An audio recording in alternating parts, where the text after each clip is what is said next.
Donc, ça tombe très bien, Eric, que tu aies parlé de ça, parce que justement, ça faisait partie un petit peu des choses qu'on va évoquer là. Parce que, comme ça vous a été dit, Astrolabe, c'est une magnifique étude à qui il a manqué juste un peu de puissance.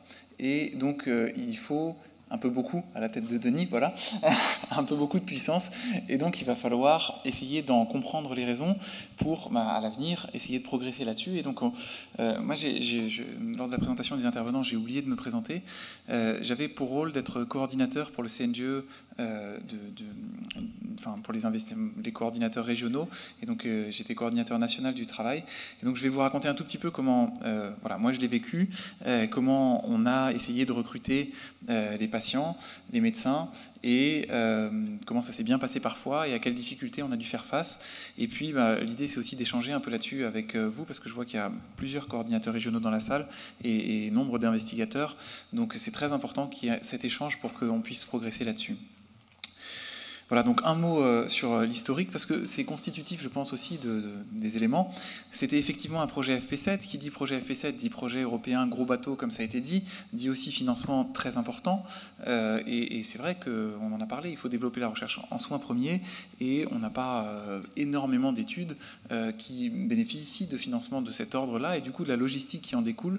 Et donc, c'était évidemment une très belle opportunité que de participer à ce projet-là. Il y a eu un rebondissement, ça a été dit par Eric. Initialement, c'était sur la base de données de CGDIM que le premier recrutement devait se faire, et puis il y a eu les couacs évoqués. Et donc le CNGE a été appelé un petit peu en dernière minute, en catastrophe par CAPA, en disant écoutez, là, il y a un super projet, on a besoin de médecins investigateurs, est-ce que ça vous paraît jouable? Et probablement, tout le monde a vu qu'il y avait un énorme intérêt à partager ça, et donc on s'est tous lancés là-dedans, peut-être sans prendre le recul un petit peu nécessaire et sans prendre les mesures de précaution qui peut-être auraient pu s'imposer à ce moment-là. Parce qu'on était assez optimiste, parce que les données de la littérature nous montraient que la prévalence de l'asthme est à l'ordre de 6,5% en France, et que même si on n'avait pas les données exactes sur les patients suivis en médecine générale sous traitement de fond, on pouvait espérer que quand même ces patients soient nombreux et assez faciles à identifier. Et puis, il y a eu une rapide étude de faisabilité qui a été faite, mais j'y reviendrai dans la discussion, une probablement trop rapide étude de faisabilité, qui finalement, je me suis longtemps replongé dans ces résultats parce qu'elle est parlante, et qu'on pouvait déjà identifier quelques difficultés à ce moment-là, mais en même temps, le projet était déposé, les sous étaient obtenus, tout était en place, c'était compliqué de se dire à ce moment-là, attendez, c'est peut-être plus compliqué, on remet tout en cause. Donc on est parti en regardant de loin cette étude de faisabilité. Les premières étapes, donc ça a été un fonctionnement assez classique dans les travaux comme ça un petit peu nationaux proposés par le CNGE. Il y a une coordination régionale parce que c'est très important qu'il y ait un lien entre les investigateurs et un confrère qu'ils connaissent qui est en lien avec le collège régional. Donc il y a eu 24 investigateurs qui ont été recrutés très facilement et qui se sont tous montrés très motivés à participer à ce travail-là. Et ils ont tous commencé rapidement, vraiment dès les premières semaines, à recruter des médecins investigateurs, et on a eu très vite 554 médecins qui se sont déclarés partants pour l'étude, ce qui était vraiment un bon chiffre sur les 700 attendus. En général, dans la littérature, on est autour de ça, voire même des fois un peu moins. Donc là-dessus, on était très satisfait sur l'adhésion initiale des médecins. Le calendrier prévisionnel, c'était de préinclure en octobre 2012. Vous savez, il y avait une phase de registre sur lequel on identifiait les patients éligibles, et puis après la cohorte avec les véritables patients qui commençait en décembre, qui aurait dû commencer en décembre et se terminer en décembre 2014. Vous voyez que les recrutements, en plus, ils étaient bien répartis sur toute la France, donc on était vraiment très heureux et tout allait dans le meilleur des mondes, pour le mieux dans le meilleur des mondes. Et puis, l'identification dans le registre, dans la préétude, nous a montré qu'en fait, c'était quand même pas si simple du tout que ça. On devait normalement identifier 10 à 15 patients par médecin, et ça n'a pas du tout été le cas, en grande partie parce que les médecins nous ont fait remonter que l'informatisation actuelle des cabinets, dans l'immense majorité des cas, ne permettait pas d'identifier ce type de patients. C'est-à-dire qu'ils étaient obligés de penser à qui sont les patients que je pourrais inclure à chaque fois en consulte, alors que le patient venait pour autre chose, que la salle d'attente était un peu bondée, tout ça. Et c'était assez compliqué d'identifier les patients pour eux. Il y a quelques logiciels qui le permettent, mais la majorité des médecins qui participaient à cette étude n'avaient pas de logiciel. Enfin, en tout cas, leur logiciel le permettait difficilement. Et ça a été une des raisons pour lesquelles vraiment ça a été complexe d'identifier ces patients. Et vous voyez que, on voit bien sur cette courbe, ça c'était ce qui était prévu, donc, et puis ça c'est ce qui a commencé à se passer. L'inclusion donc dans le registre s'est faite beaucoup moins vite que prévu. Donc il y a eu cette difficulté que je vous ai évoquée, mais bon, il y a quand même eu aussi d'autres raisons qu'on n'explique qu'à moitié pour l'instant. Sur les médecins donc, qui s'étaient tous déclarés volontaires, les 500 et quelques, on n'en a eu que 150 qui ont été actifs. Qui dit actif dit au moins un patient dans le registre. Donc au moins un patient dans le registre, je veux bien que les patients étaient probablement moins prévalents que ce qu'on pouvait imaginer, mais là, franchement, ça veut dire que la majorité des médecins avaient 0 patient asthmatique sous traitement de fond. Les patients se cachent. Et donc, on a eu ces grosses difficultés à ce moment-là.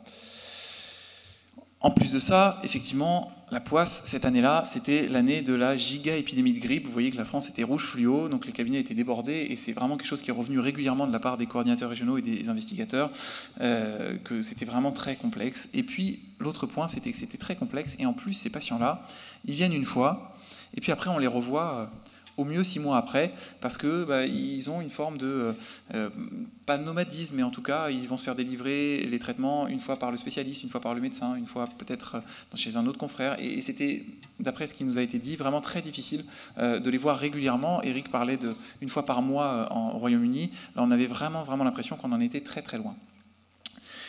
Alors voilà, avec le CAPA et puis le CNGE, on a essayé de mettre en place tout un tas de solutions pour y remédier. Donc il y a eu une newsletter qui est parvenue aux investigateurs tous les mois à peu près. Il y a eu un forum qui a été mis en place via le site du CNGE. Il y a eu des emails automatiques de relance incitatifs si jamais il n'y avait pas d'inclusion au bout de 4 semaines. Des relances téléphoniques personnalisées. Alors peut-être des fois un peu pas forcément très bien vécu, parce que c'est vrai que c'était des ARC qui téléphonaient, et on a eu quelques retours de médecins qui se sentaient un peu fliqués et tout ça, et peut-être qu'il y a effectivement cette culture aussi de la recherche avec la présence des ARC qui est parfois un peu dérangeante quand on est médecin et que on a l'impression de faire bien son travail et qu'on ne voit pas pourquoi l'ARC nous dit qu'on n'a pas inclus comme il fallait. On a mis en place des tutoriels, ça a été assez lourd à faire, et les résultats n'ont été que médiocre. Vous savez, je vous ai dit que c'était très difficile de trouver via ces logiciels, d'identifier les patients. Donc on a mis en place des tutoriels pour un certain nombre de logiciels pour que les médecins puissent quand même aller regarder, et ça n'a pas amené les résultats escomptés. Il y a eu un poster qui a été mis dans les salles d'attente et un numéro vert qui a été dédié pour que les médecins puissent appeler à tout moment et voilà, s'ils avaient des questions ou besoin d'aide.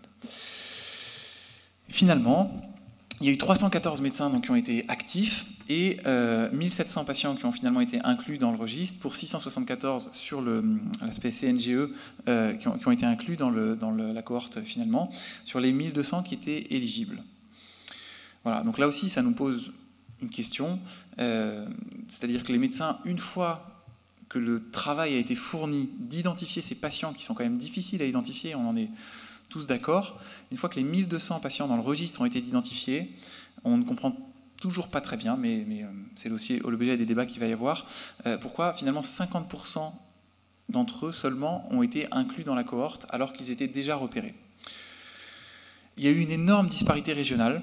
Donc il y a ce premier graphique qui vous montre donc le nombre de médecins recrutés, le nombre de médecins actifs, et en vert c'est le pourcentage de concrétisation, et vous voyez par exemple à Rouen ou à Clermont qui a eu vraiment un pourcentage de concrétisation très élevé, et puis on ne va pas citer d'autres facs, mais il y a eu d'autres endroits où c'était vraiment plus compliqué, et c'est une autre façon de le présenter. Là pour l'instant c'est une forme d'implication du plus au moins des différentes UFR, et vous voyez qu'on va vraiment d'UFR qui ont recruté énormément, je pense vraiment à Rouen, Clermont, Nantes par exemple, Clermont et Nantes, aussi parce qu'ils ont cette culture, ils ont un réseau dédié à la recherche, ils ont participé à beaucoup d'autres études là-dessus, et vraiment ça s'est ressenti dans ce travail. Et puis il y a eu d'autres facs qui soit ont moins cette culture, soit ont moins adhéré au projet, soit je ne sais pas, mais qui ont vraiment peu inclus dans le travail. Alors on réfléchit évidemment aux pistes d'amélioration parce que ça pose des questions. Comme je vous l'ai dit, je pense qu'une des pistes d'amélioration, c'est de tenir compte des difficultés dans les études pilotes. Encore une fois, le contexte était ce qu'il était et on ne pouvait rien y faire à ce moment-là, mais je pense que pour tous ceux qui auraient l'ambition de monter un PHRC ou un projet ambitieux de recherche, il ne faut vraiment pas mettre sous l'étouffoir les résultats de l'étude pilote, parce que ça conditionne probablement une grande partie du reste, et je pense vraiment qu'il faut y faire très attention. Le deuxième point qui, je pense, aurait pu pourrait aider à l'avenir éventuellement, dans l'étude Astrolabe, était effectivement prévu qu'il y ait un coordinateur régional qui contacte et qui mette en place avec les médecins de sa région le projet, mais à aucun moment n'était budgétisé des rencontres physiques. Il n'y a eu aucune rencontre physique entre les investigateurs, les coordinateurs régionaux. En tout cas, s'ils le faisaient, c'était eux qui l'organisaient voilà, sur leurs propres moyens et leur temps libre, ou ce qu'ils voulaient. Et c'est pareil entre la coordination nationale, CAPA, et puis l'Université de Lyon. On n'a pas pu, en dehors du temps des congrès, se réunir, échanger, mettre des visages, voilà, dire concrètement, face à face, ce qui pouvait poser problème ou pas, parce que ce lien humain, encore une fois, vraiment j'y crois énormément, et puis Denis nous en parlera aussi dans la littérature, semble extrêmement important pour le bon déroulement et puis l'inclusion dans ce type d'études. L'autre point qui a posé un petit peu difficulté, c'est que, comme on vous l'a dit, Astrolabe, c'était une étude observationnelle, et qui dit observationnelle, par définition, dit que ça va être compliqué de motiver les gens sur une formation. C'est-à-dire que beaucoup de retours que j'ai eu de coordinateurs ou d'investigateurs me disaient « c'est super, les médecins, ce qu'ils en attendent, c'est de participer à Astrolabe pour être hyper au taquet sur l'asthme. Ils ont envie de participer parce que comme ça, ils vont se former, ils vont avoir les retours, ils vont ça. » Et le problème, c'est que nous, on voulait surtout pas que les médecins changent de comportement. On voulait juste qu'ils pratiquent normalement. Et donc, c'était juste impossible de mettre en place ce type de réunion et qui, peut-être, aurait été une des voies de participation et d'adhésion à ce type de projet. Mais par définition, dans les études observationnelles, on observe. Voilà. Et puis, enfin, peut-être une dernière piste. Je ne sais pas si Eric reviendra dessus dans son dernier diaporama. Et c'est peut-être quelque chose, autant tout ce que je vous ai dit jusque-là, c'est pour un futur projet, on ne peut pas revenir dessus pour ce travail-là. Mais par contre, là, pour Astrolabe, peut-être qu'on pourra améliorer aussi la qualité des données saisies. Parce que quand on compare les données du SNIRAM et les données saisies par le médecin, il y a des discordances qui vont probablement au-delà des simples problèmes d'observance. Et donc, ça serait vraiment très intéressant qu'on ait un échantillon, c'est une sorte d'appel aux volontaires que je lance là, de quelques médecins investigateurs, pas beaucoup, mais de quelques médecins investigateurs qui nous permettent d'aller regarder les données dans le détail de ce qui a été saisi et dans le détail de ce qui apparaît sur le SNIRAM pour pouvoir peut-être un peu essayer de mieux comprendre ce qui se passe entre les données informatisées saisies et puis ce qui s'est vraiment passé dans la vraie vie des patients. Peut-être qu'il y a beaucoup de choses qui sont liées à l'observance, peut-être qu'il y a des choses qui sont liées à la saisie informatique des données aussi.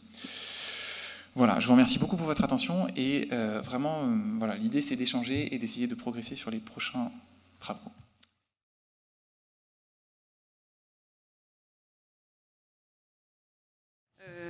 Tout d'abord, merci Olivier pour cette présentation, pour avoir participé au début de l'étude Astrolabe. Ça fait plaisir de voir quand même que ça a donné des résultats. Et effectivement, deux choses que je voulais ajouter. Donc moi, j'avais participé à l'étude pilote et effectivement, je crois que c'est vraiment ce que tu as souligné, qui était extrêmement important de vraiment tenir compte. Enfin, je me souviens qu'on avait été plusieurs à dire que c'était compliqué déjà de retrouver les données.